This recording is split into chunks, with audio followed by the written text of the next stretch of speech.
today we will be taking up a topic which is slightly different from martial arts, but it's a very important topic for leading our life, I would say, a part of our life. So I will hand over the topic to Dada from here and I'll let him go ahead with it. Good evening.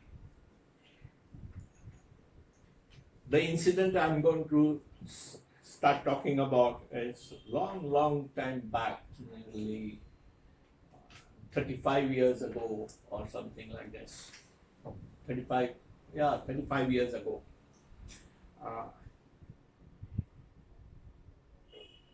I was a captain and we went to Japan.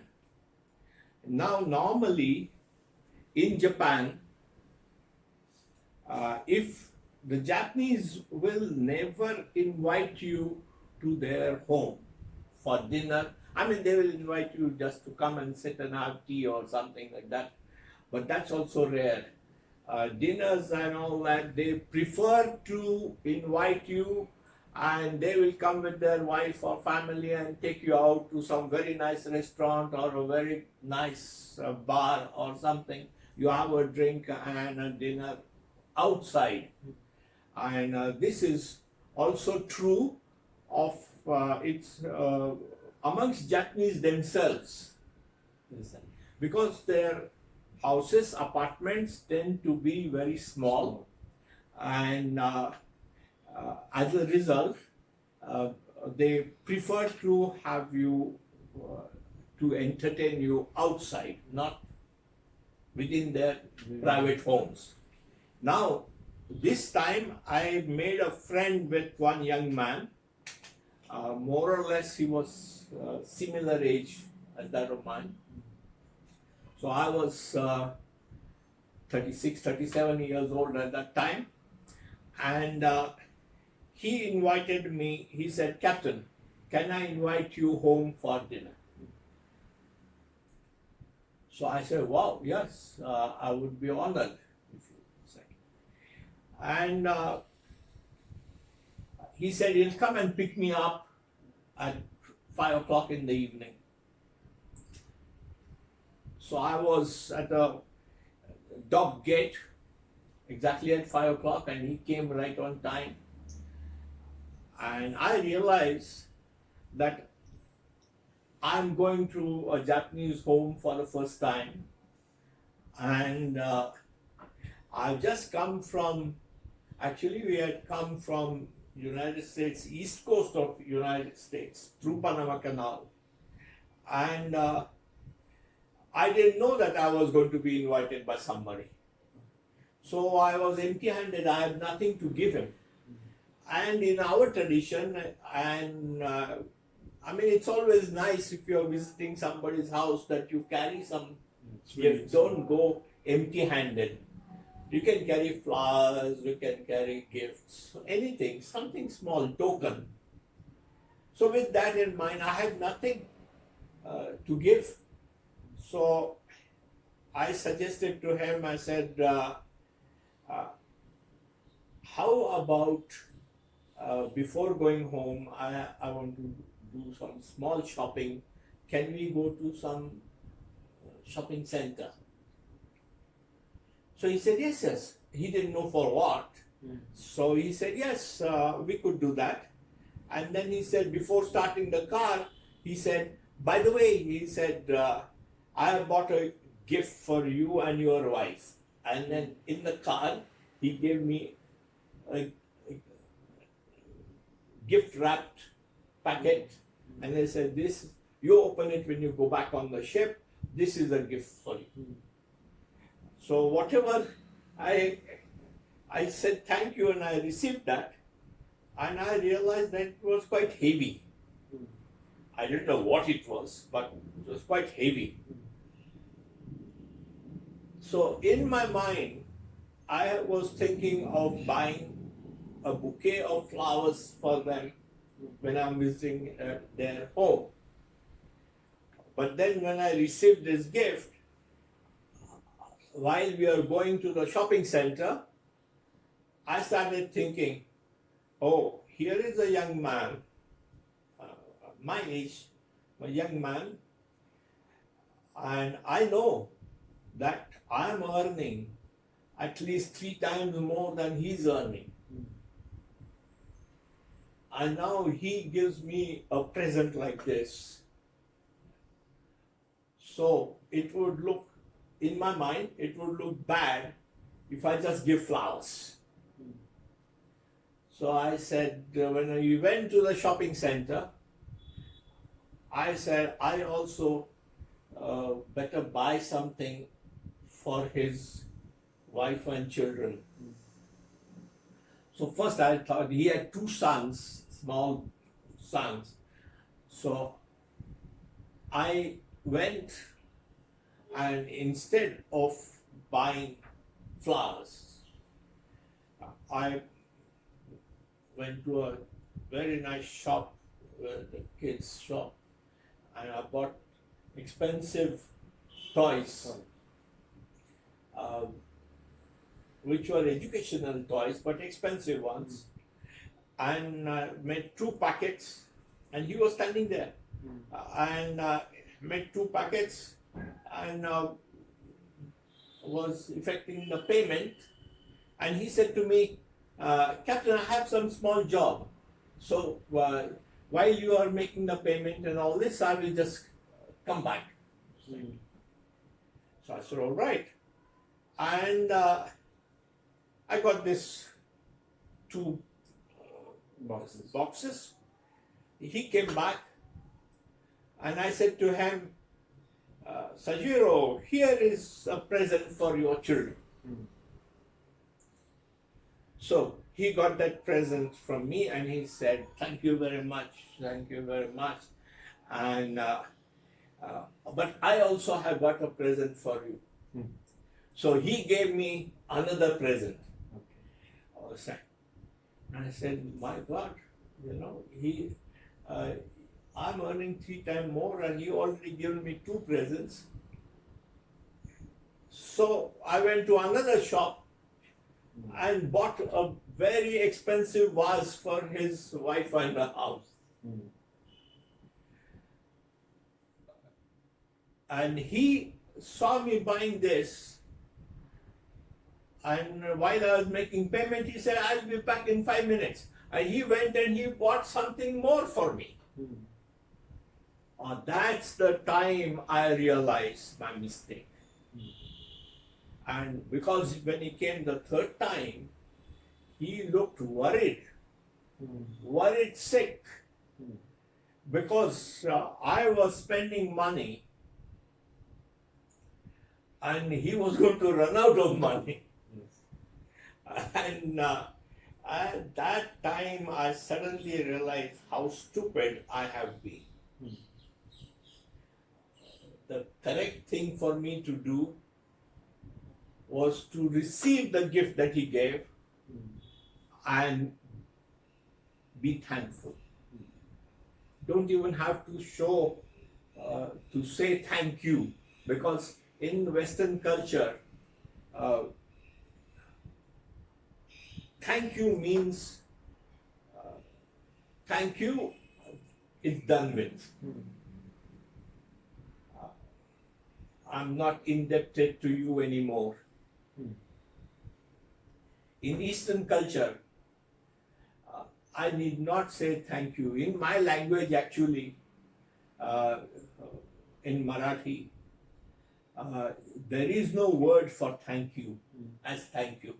And I'm sure in Hindi also, or I know only Hindi and Marathi, but I'm sure you are Tamil, so I'm sure that you don't have a word for thank you. And if you have some word, like we have now, we say abhari hai. Understand? This is, we had copied British, and we heard thank you, they are doing thank you. So we invented this some way or the other to say, okay, how to say it in my language. So, but the concept is, Eastern concept is different. We should just, if you receive some gift from somebody, I just have to show that I'm very happy. I liked it. I'm very happy. And every time I use it to say, oh, whatever you gave me, it's very useful and I'm enjoying it.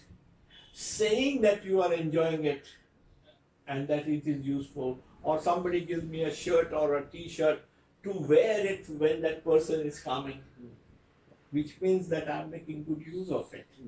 That gives happiness to that person. That because you received a gift, that you have to return the gift. Because you receive something to say thank you. This returning every time is not it. It will help you in your life. You will make better relationships. If sometimes someone gives you something, it doesn't have to be somebody bigger or richer than you.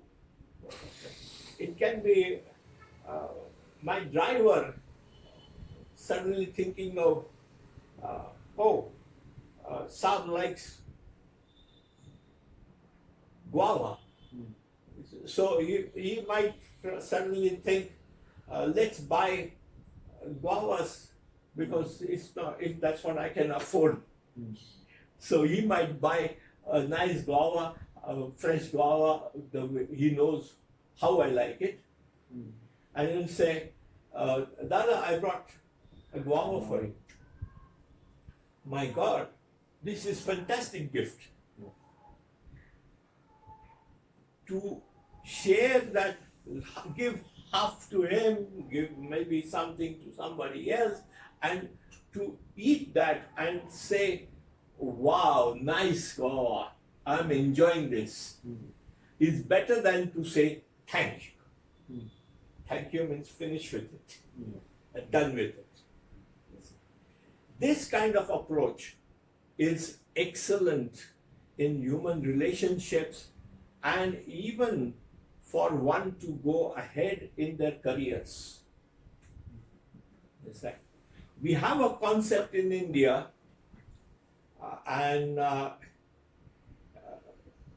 where they said that sannyasins or wise men would go and they were only allowed to eat the food which they can beg for. So it is taken as, oh, bloody beggar. You're so poor that you have to beg for food. No. Concept of bhiksham dehi, give me. To put hand forward doesn't mean that I am weak. I can be very strong. And I might put my hands forward and ask for alms from a person who is much weaker. By putting my hands forward, I am making him stronger. By asking for alms, it doesn't have to be alms as money or food. In anything, I might ask for help from anybody, honestly. And when I receive that help, be grateful, be happy about it, be in indebtedness. And that person will always feel very nice about you. He will go out of his way to help. This has worked wonders. When you go for a trek, or some workers were once working for me, and they were daily wage workers. And when the break came, lunch break came, they had probably some bread or bhakri, what we call it, and some onions and a chili. uh, and nothing much more. That's what their meal was. And during this work break, they went and sat under a mango tree. Few ladies and few men, and then they started eating. And I saw this from distance. And instead of driving away in my fancy car, I walked up to them and I said, "What's this? You people are all eating and you don't invite me?" You should have seen their faces. They said, "Of course, come join. It's very simple food. We didn't know whether you would eat this food or not." And I said, "No, I'm hungry. I am hungry. Give me food." They were overjoyed. They didn't have much, but they still shared. And I sat down with them on the ground, and it was just an onion and a chili and half a bread. Bhakri, we call it bhakri, which is the black bread, flat black bread. And I ate with them, and that chili was hot as hot, and that onion was hot as hot, and my eyes were watering, as they said. But I ate, finished, and I said, "Oh, wonderful, I'm really enjoying this." And they said, they laughed and they said, "You're not used to eating hot food, hot chili like this." And they made some comments on this and all that. But till today, after 6-8 years, wherever any one of them sees, it's, "Wow, he's our man." You see what kind of connection is made with people who have nothing compared to what I have. And they're never going to have in their life. But still that connection is made, which I would have never made. That is beyond what you have. Yes. That connection. That connection. Similarly, and we'll finish with this one story and leave for today. I was chief officer in one company, American company, based in Switzerland. And I was visiting at that time I was living in England, and the company called me to meet the office personnel. So I flew down to Geneva and went to office, and some official work was there. When that was over, one of the top managers came and said, "Mr. Bhate, can you come to my office, please?" So I went into his office, and there the company's top boss was sitting. And we shook hands and we sat down, and they said,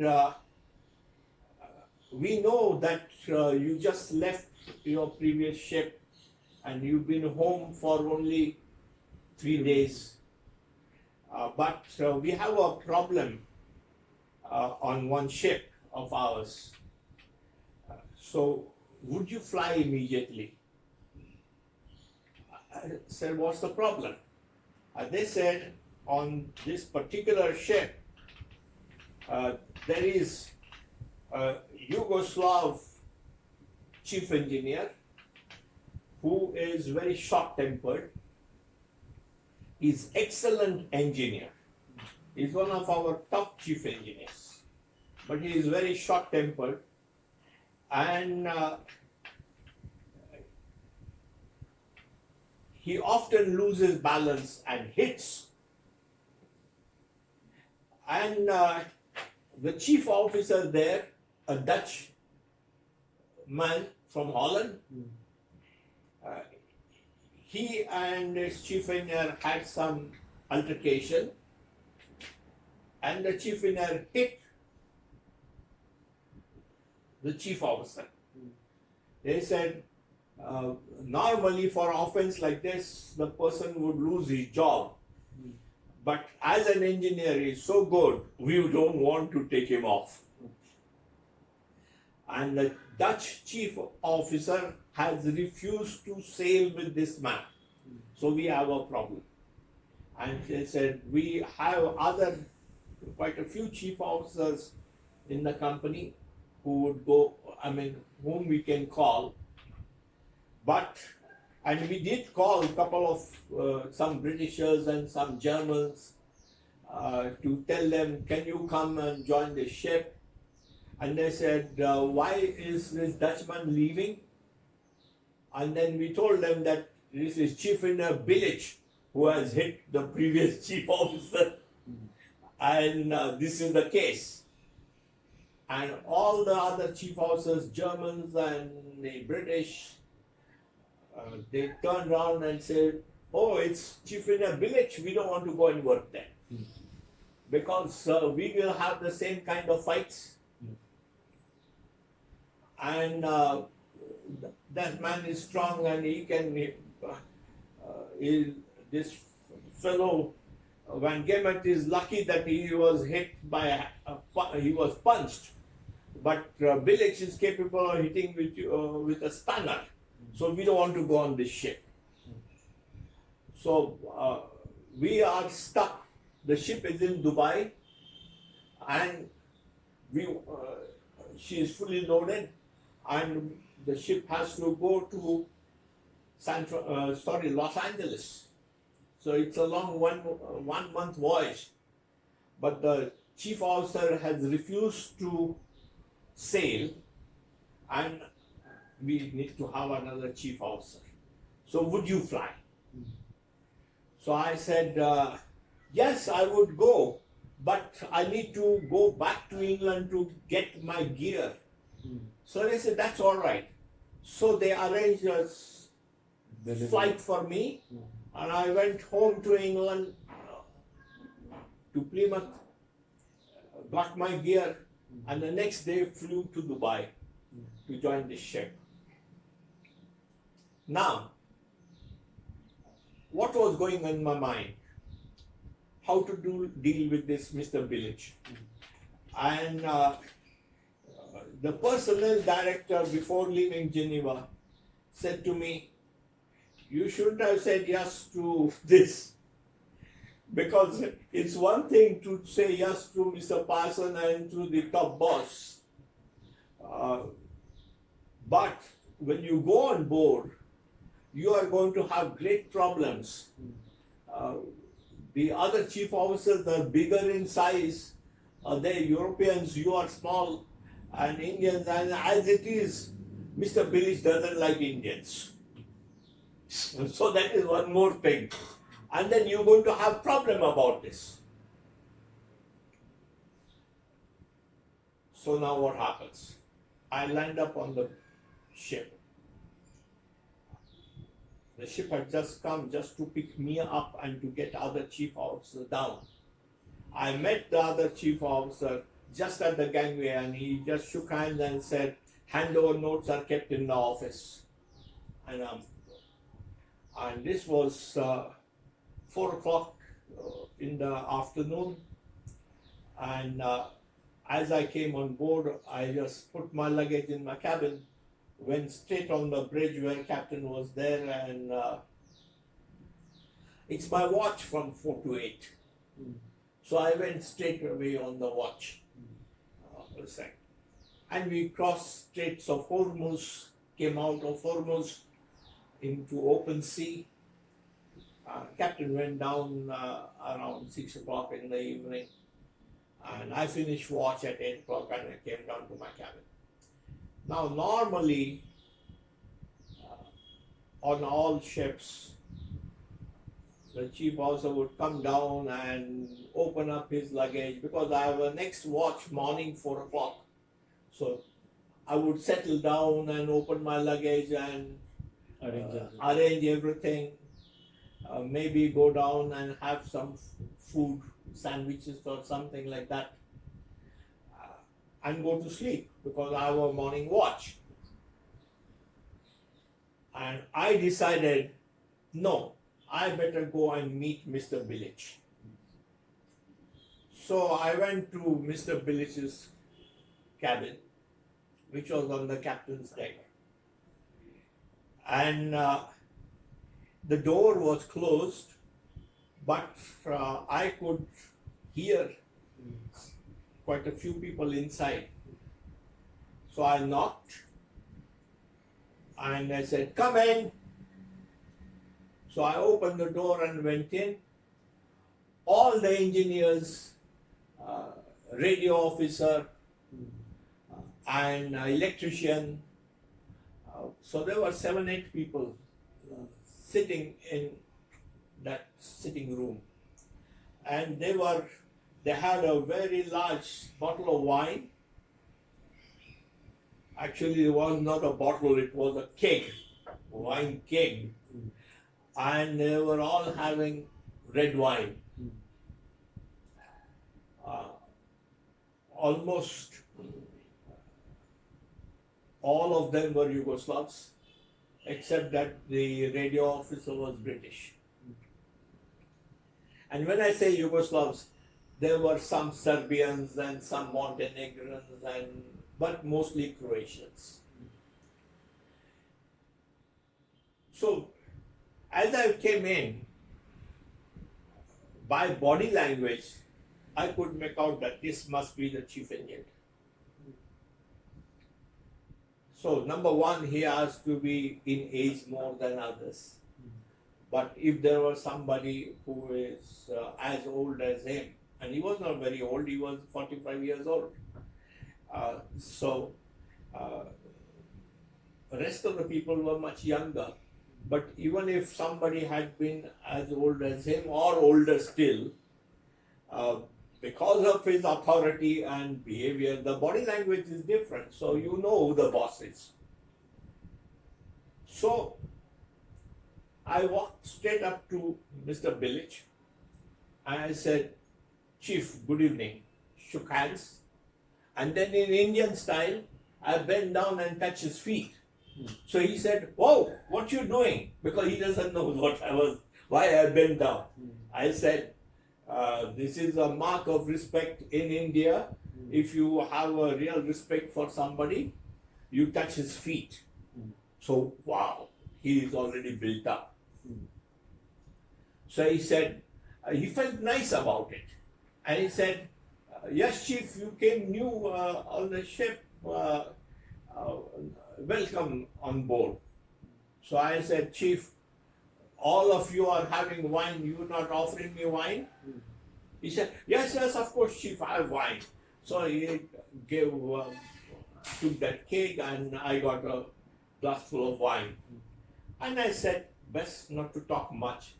Let their conversation go on. And most of them were talking in Serbo-Croat. Nobody was speaking in English. The radio officer had been in that company for a long time, so though he couldn't speak Serbo-Croat, he could understand, so he is comfortable with it. I could understand that language just because I could speak Russian. So, Serbo-Croat, especially Serbian, has got a lot of words which are common with Russian. So, I could make out, and I just said, just listen to everybody and enjoy. If you don't understand something, just keep quiet. Enjoy your wine. So I sat there for 1 hour, had my wine, and one by one everybody was now leaving. So when the last man was leaving, the chief got up and he looked at me and said, "You have watch in the morning, 4 o'clock. This is the last drink, and then after you finish, goodbye, good night." And I said, "Chief, I stayed a little bit longer because I want to talk to you." So he said, "Yeah, what's it?" And it just came to me naturally from within. I said, I was in Geneva office, and the office told me that you are their best chief engineer.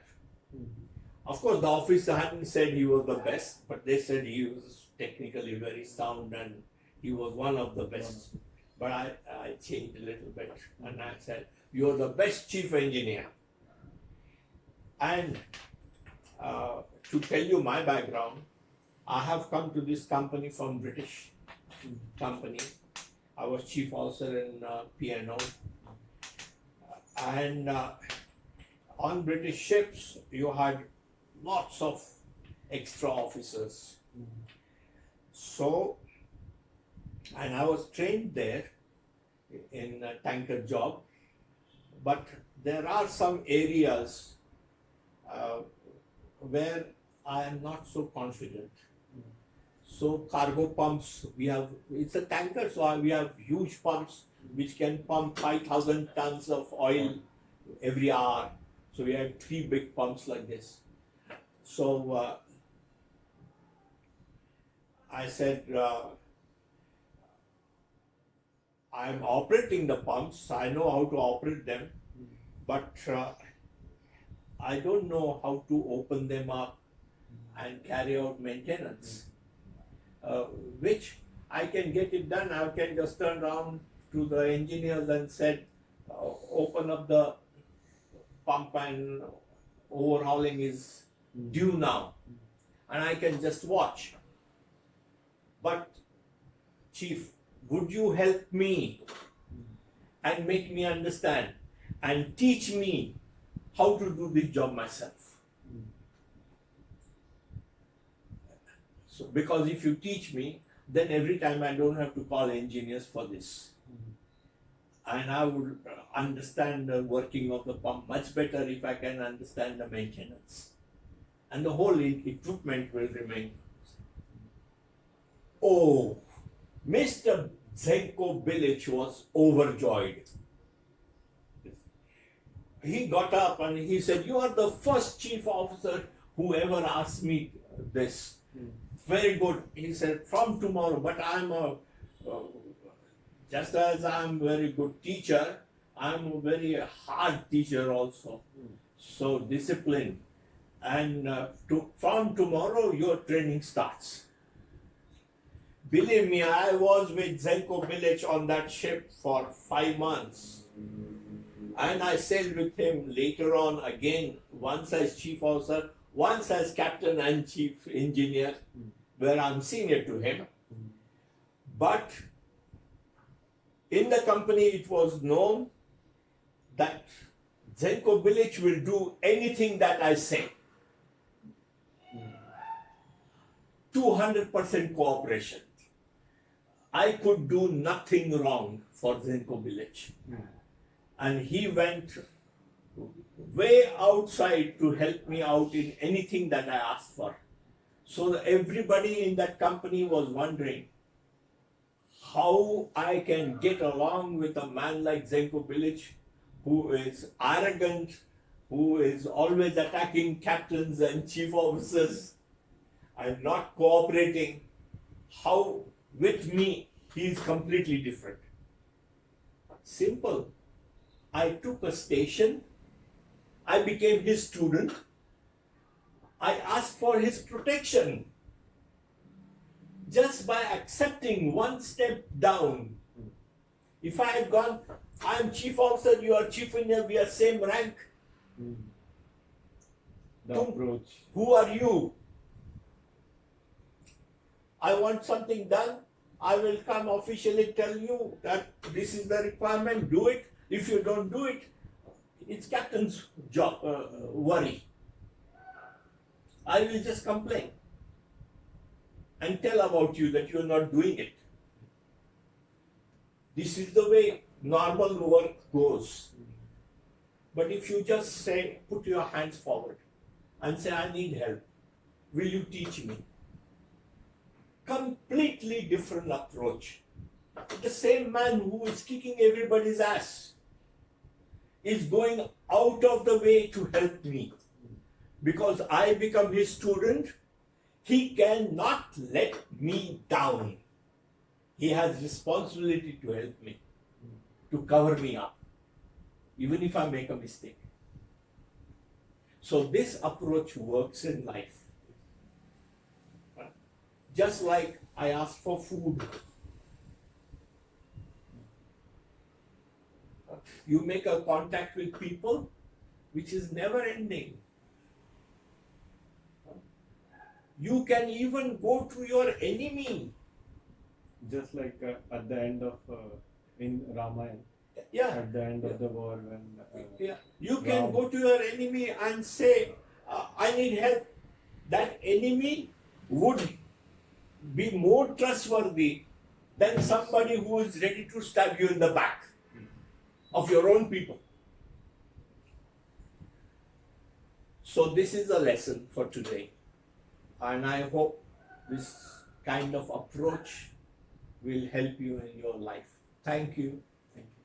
as I had just mentioned about that Ramayana thing. Yes. I would like to finish it with that Yes. because just we had today is Ram. A bit loudly. Ram. It's Janma. Yeah. Janmashtami. Janmashtami. Yes. So I generally love the stories of Mahabharata Yes. and the moral thing which they give. So especially at the end of Ramayana when Ram has almost killed Ravana and Ravana is almost going to die. He is on the deathbed and he's lying there. Ram turns around and asks Lakshmana to. He says, "Go and Go and ask for knowledge. So he goes there. He stands there and for some time, and he says, "I want knowledge," but He stands near the head. no, but Yeah. So Yeah. that explanation is Yes. next. So he goes first and he stands there for some time. He says, "I want knowledge," but Ravan doesn't respond, and he arrogantly comes back and he looks at his elder brother and says, "What is this? I went to him. Yeah. He didn't give anything to me. Like, what is this?" So Ram turns around and looks at him and smiles and says, "Okay, so how exactly did you approach him?" So he says, I stood near his head, and I said, "I want knowledge." So he said, "That was the wrong way. The approach which you did was wrong. I, you are going to get knowledge from a person, even if he was your enemy. You have to go to him as a student and not as a warrior or a person who is victim." So he says, "Now go, stand near his feet and ask to him as a student that give me knowledge." And then Lakshman actually realizes that yes, that his approach was wrong. So he goes back and he stands near the feet of Ravana and he bends down and he asks for the knowledge and he receives the knowledge. So these are the moral things which we learn from Ramana. Just reading them and Yes. reciting them. Apart from that, we can have these things from our ancient texts. Yes. So similar thing. There are many stories in Mahabharata which Yeah. gives you these knowledge. So I would like to close it down here and finish this session. Yes. And we will come back again with another interesting topics. Thank you.